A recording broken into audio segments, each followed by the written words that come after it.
Hello everyone, బాగున్నారు అందరూ. ఇప్పుడు క్రిస్మస్ సీజన్ కదా, డోనట్స్ ఎలా చేయాలో చూపించాలనుకుంటున్నాను. మరి చాలా స్పాంజీగా, టేస్టీగా, ఎమ్మీగా వస్తాయి ఈ మెషర్మెంట్స్తో.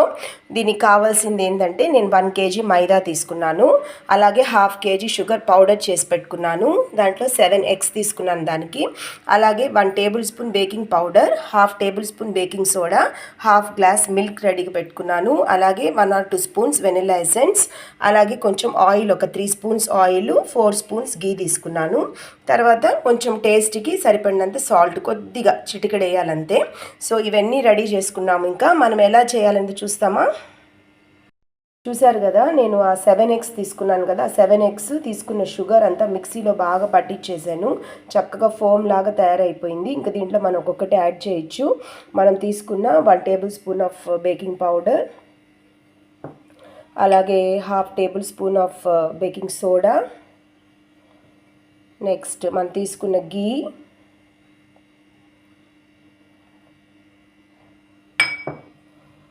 నెక్స్ట్ వెనిలా ఎసెన్స్, తీసుకున్న ఆయిల్, ఇవన్నీ వేసి బాగా మిక్స్ చేసుకోవాలి.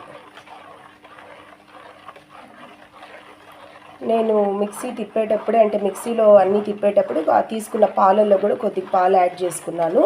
మళ్ళీ కావాలంటే మనము పిండి అంతా కలుపుకునేటప్పుడు కొంచెం కన్సిస్టెన్సీకి మిల్క్ యాడ్ చేసుకోవచ్చు, మిగిలిన మిల్క్ని. ఇప్పుడు మాత్రం దీన్ని బాగా మిక్స్ చేసుకోవాలి.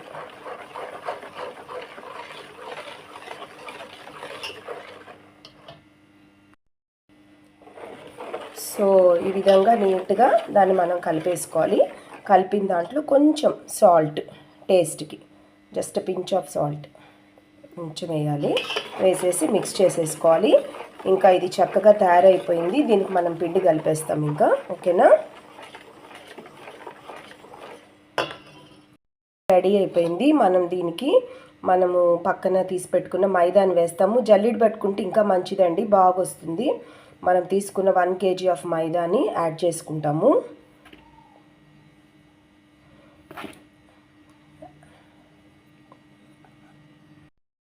సో ఈ విధంగా పిండి ఇంకా కలుపుకుంటూ ఉండాలి. మనం ఇంకా 1 kg ఆఫ్ పిండి ఇంకా మిగిలింది, మొత్తం వేసేస్తాను.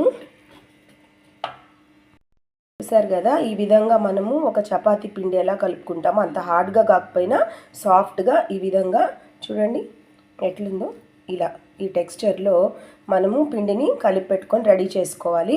ఇంకా దీన్ని పిండిని చక్కగా, ఈ పిండిని ఎలా రుద్దాలి, ఏ విధంగా దాన్ని డోనట్గా తయారు చేయాలి అవన్నీ చూపిస్తాను. ఈ పిండిని ఈ విధంగానే మనము ఒక 15 minutes పక్కన పెట్టేస్తే ఇంకా సాఫ్ట్గా, స్పాంజీగా తయారవుతుంది. ఆ తర్వాత మనం డోనట్ చేసుకోవచ్చు. సో ఈ విధంగా పిండి ముద్ద చేసుకొని నీట్గా ఫ్లాట్గా చేసి పెట్టుకొని దీన్ని కొంచెం మందంగా రుద్దుకోవాలి. తర్వాత డోనట్ అచ్చుతో మనం రౌండ్స్ చేసుకోవచ్చు. ఇప్పుడు ఇలా రుద్దుకున్నాం కదా, దీని మీద పెట్టేసి ఇలా అచ్చులు చేసేసుకోవాలి మనం. సో ఇలా చేసుకున్న దానికి మళ్ళీ మిడిల్లో ఒకటి పెట్టేసి చిన్న మూత లాంటిది ఇలా షేప్ చేసేసుకోవచ్చు. సో ఈ విధంగా మనం డోనట్ రెడీ అయిపోయింది. ఇదోండి లోపలిది కూడా నేను తీసేసాను. ఇప్పుడు దీన్ని మీరు ఏం చేస్తామంటే పక్కన తీసి పెట్టుకొని ఒక పేపర్ వేసుకొని నీట్గా అన్నీ పెట్టుకొని ఆయిల్ కొంచెం వేడి చేసుకున్న తర్వాత డీప్ ఫ్రై చేయకుండా లైట్ ఫ్లేమ్లో, మీడియం ఫ్లేమ్లో పెట్టుకొని ఫ్రై చేసుకోవాలి. తర్వాత మనకి నీట్గా ఈ డోనట్స్ రెడీ అయిపోతుంది. సో చూసాం కదా, ఈ విధంగా చక్కగా షేప్స్గా కట్ చేసుకున్నాము. ఇంకా స్టవ్ మీద ప్యాన్ పెట్టి దాంట్లో ఆయిల్ తీసుకొని మీడియం ఫ్లేమ్లో చక్కగా దీన్ని మనం ఫ్రై చేసుకోవాలి. సో బాగా ఆయిల్ వేడైపోయింది. ఇంకా డోనట్స్ మనం వదిలేయచ్చు దీంట్లో.